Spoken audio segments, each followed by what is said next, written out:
Okay, so today I want to take a few minutes and talk about precision test equipment. What kind of precision do you need? I see a lot of newcomers talking about higher bandwidth scopes and power supplies and DMMs, and it's not really the type of things you should be looking at as a beginner because you're gonna find yourself broke real quick because some of this equipment is very expensive and you can blow your whole budget on just a oscilloscope. If you're just doing some basic electronics, I would say start at about a 60 or 100 megahertz scope, and nowadays even 200 megahertz scopes are becoming quite affordable. I would not try to get like a 1 gigahertz scope because there's just no need for it unless your application requires it, but I don't think most of the beginners are going to require a gigahertz scope. Same thing goes with power supplies. I have most of my power supplies only display about up to about 10 milliamps. I mean, it does adjust in between, but it will only show increments of 10 milliamps or above. I have my Siglent here that does go down to 1 milliamp increments, and that is nice for power supplies. And it wasn't a huge upgrade. It wasn't a huge budget break to get that. A lot of this newer stuff has firmware in it, so it can be unlocked. So it is capable of doing it, even though that it doesn't come with that. Keep an eye on that in some of the test equipment. Siglent and Rigol are notorious for this with their scopes. You can unlock certain features. You might be able to buy something middle ground and actually buy an upgrade later on to unlock certain bandwidth functionalities and other functionalities. I think a lot of the beginners, I would say that if you can't afford new, there's plenty in the used market because there are people out there that chase the new stuff and dump their old stuff. And sometimes you can get stuff for half the price of what it's worth just because they want to get rid of it.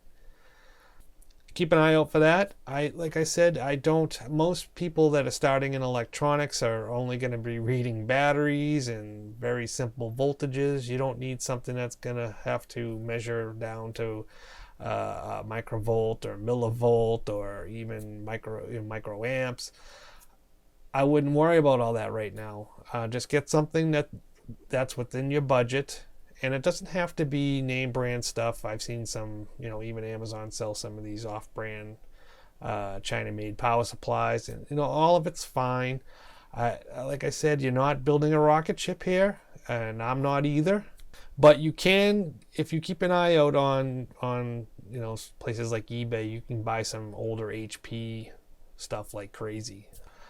Keep an eye out for that. You can get some nice test equipment for a good bargain because some places are selling things untested, as is. You're going to take a gamble, but it might be worth it if you're willing to take that risk. I have a few HP power supplies down here that I wouldn't part with. I love them. I've had one here for maybe 25 years. It's a 0 to 60 volt HP power supply, 0 to 10 amps, I believe. It's a little small for doing any kind of amplifier repair for full testing, but it is fine for repairing the amplifier but not loading it. You can bring a car battery in, but you got to be careful if you're charging the car battery. You want to be careful of the fumes in the house with car batteries, so you might want to think about a dry cell. That might be good for in-house testing, is dry cells. If you can't afford a power supply that can deliver 50 or 100 amps to do any kind of serious amplifier testing. I have another HP power supply here that I believe is capable of 30 amps. And believe it or not, you don't really need to run the amplifiers at full tilt when you're doing testing because you only need enough to stress the amplifier. You don't want to just kill it. I mean, obviously, we all know the top specs of amplifiers, and you can do little burp tests for it. But I don't like running amplifiers to their full max. After you repair it, you're not proving anything. You can stress the parts out fairly fast by doing that. I would suggest a nice, easy run up and running at about 50% duty cycle. And she'll warm up, believe me, she'll warm up, because that's typically all these amplifiers should see during normal use. They're not used to being ran full tilt, so don't worry about that.